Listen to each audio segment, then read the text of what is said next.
क्या आपने कभी गौर किया है कि एक ही उम्र के पुरुष गंजे हो जाते हैं, लेकिन उसी उम्र की उनकी सिस्टर, उनकी वाइफ या लेडी फ्रेंड्स के बाल क्यों बचे रहते हैं? क्या यह सिर्फ गुड लक है या फिर इसके पीछे कोई साइंटिफिक ट्रुथ छुपा हुआ है? सच्चाई यह है कि पुरुषों में गंजापन कोई कमजोरी नहीं, बल्कि एक बायोलॉजिकल और जेनेटिक प्रोसेस है। पुरुषों में एक हार्मोन होता है टेस्टोस्टेरोन। यही हार्मोन जब डीएचटी यानी डाईहाइड्रो टेस्टोस्टेरोन में बदलता है तो बालों की जड़ों को धीरे धीरे कमजोर करता है। जिन पुरुषों में जीन डीएचटी के प्रति सेंसिटिव होते हैं उनके बाल पतले होते जाते हैं और फिर एक दिन पूरी तरह झड़ जाते हैं। अब सवाल उठता है, महिलाएं क्यों गंजी नहीं होती? क्योंकि महिलाओं में टेस्टोस्टेरोन कम होता है, बल्कि उनमें तो एस्ट्रोजीन नामक हार्मोन बालों की रक्षा करता है। और सबसे बड़ी बात ये कि महिलाओं के पास 2 एक्स क्रोमोसोम होते हैं, यानी अगर एक जीन कमजोर भी हो जाए तो दूसरा उसकी भरपाई कर देता है।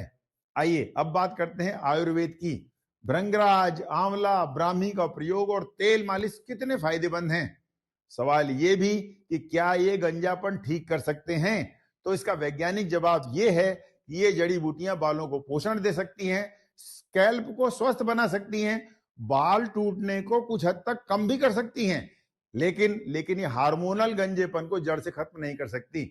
जो विज्ञापन कहते हैं कि तेल लगाओ और गंजे सिर पर बाल उगा लो या 30 दिन में नए बाल, वो सब साइंटिफिकली गलत हैं। आज तक दुनिया में कोई भी आयुर्वेदिक या हर्बल दवा पूरी तरह से गंजे सिर पर नए बाल उगाने का प्रूफ नहीं दे पाई है। तो फिर समाधान क्या है? सबसे पहले सच्चाई स्वीकार करें, जल्दी इलाज शुरू करें, पोषण, तनाव और नींद सुधारें, वैज्ञानिक इलाज को आधार बनाएं और आयुर्वेद को सहायक की तरह अपनाएं, किसी चमत्कार की तरह नहीं। याद रखिए, गंजापन शर्म नहीं है, लेकिन अज्ञानता खतरनाक चीज है। सही जानकारी ही सबसे बड़ा इलाज है। तो अब तक हमने समझा कि गंजापन क्यों होता है, आयुर्वेद क्या कर सकता है और क्या नहीं। आइए अब समझते हैं कि मॉडर्न मेडिकल साइंस और रिसर्च में बाल झड़ना रोकने या गंजेपन का क्या सॉल्यूशन है। मॉडर्न मेडिकल साइंस एक बात बिल्कुल स्पष्ट कहता है कि गंजापन पूरी तरह से ठीक नहीं किया जा सकता, लेकिन समय रहते उसे रोका और धीमा जरूर किया जा सकता है।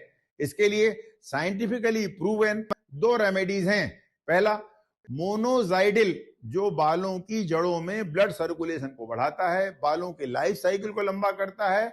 और दूसरा है फाइनेस्टेराइड, जो पुरुषों में डीएचटी हार्मोन को कंट्रोल करता है। यही हार्मोन गंजेपन का मुख्य कारण होता है। पुरुषों में हार्मोन कंट्रोल सबसे जरूरी है। जितना जल्दी इलाज शुरू उतना बेहतर परिणाम। यदि महिलाओं की बात करें तो न्यूट्रिशन की कमी, आयरन और विटामिन डी की टेस्ट जरूरी है। मोनोपाज के बाद हार्मोनल बैलेंस पर ध्यान दें तो महिलाओं में गंजापन कम हो सकता है। लेकिन बालों का पतला होना भी एक गंभीर संकेत हो सकता है। बालों की रक्षा केवल मेडिकेशन से नहीं, लाइफस्टाइल से भी होती है।